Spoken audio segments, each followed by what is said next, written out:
how do you stay sane in a world that's always judging you, pursuing this wild, crazy ass dream? Like, what have you done to stay sane?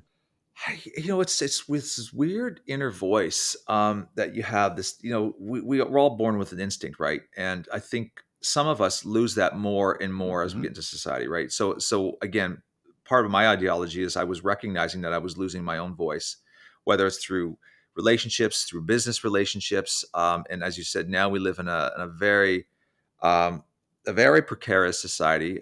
We're all afraid to really speak our truth because we're afraid of being canceled as well, and it creates for this level of things being homogenized, if you will, um, and not being edgy and not creating enough friction because the friction element is so key in creativity. Uh, there's another saying that I hear you saying. I'm paraphrasing you here, but you know, if you don't take control of your life, somebody else will, right? You have to remember that. And you can live your life always as I just talked about this on social media today. You can live your life as a spectator, but it's more exciting to be a participator if in life. And it comes down to that choice. So you decide for yourself. You have to have some realistic expectations, if you will. I mean, you can't just become the greatest songwriter overnight. It takes a decade or plus to do that, to understand that the art of creating a song, of the right chords, being a poet, and all that stuff. But if you've put in those hours and you're literally at that 90% there, and you're just simmering, you just haven't popped that hit, but you're good. You have to. You have no option but to take the chance on yourself. Otherwise, you'll never. Somebody will never. Somebody else will get it, and you have. I kept on saying, why can't that person be me? Like I've taken, like there's 5 or 6 big pivots in my life. These big moments of risk. The Olympic song, for one, for example. I mean, it's rare to write an Olympic theme, to have that. A lot has to line up. First of all, like the Olympics have to land in your country. You have to be somewhat a relevant person in the arts to even put your name in the pitch there, and to for it to work. And then you have to have the training, but there's nobody that prepares you for writing an Olympic theme and writing 257 variations on an Olympic theme. It's just not, there's how many Olympics? It happens every 2 years. Like there's the Winter Olympics, there's the Summer Olympics.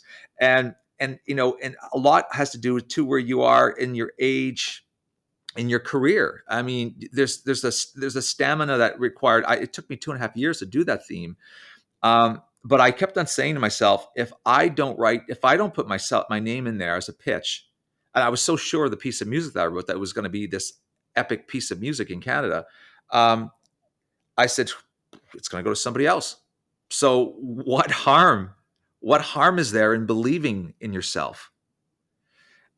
So if you just Mhm. keep on asking yourself that, it's so logical and so simple to me when it gets down to that. But it's also very easy to become oppressed by people's opinions of you and what they want you to be for themselves. You have to remember that. People sometimes get uncomfortable when all Yeah. of a sudden you change the way that you are in service to them. And then they may start to say not so nice things to you, and you have to be ready to be uncomfortable with that and just trust your gut and go, no, no, thank you. This is not where I want to be, and this is not for me right now. And I'm sorry that it doesn't jive with you. Listen, I was a people pleaser for a lot of my life, and I've learned through my own therapy and just through my own just my relationship with the piano and the return to the piano, and how important it is to just sort of listen to yourself. So many people were believers in me with this piano music portion, but there were probably more naysayers saying, why the fuck you going this way? You're making a lot of money in pop music. Why just all of a sudden go back to like this simpleton like way of life? And I kept on saying, if I don't, then I will completely have stripped myself of my own values, of what I knew, who I was.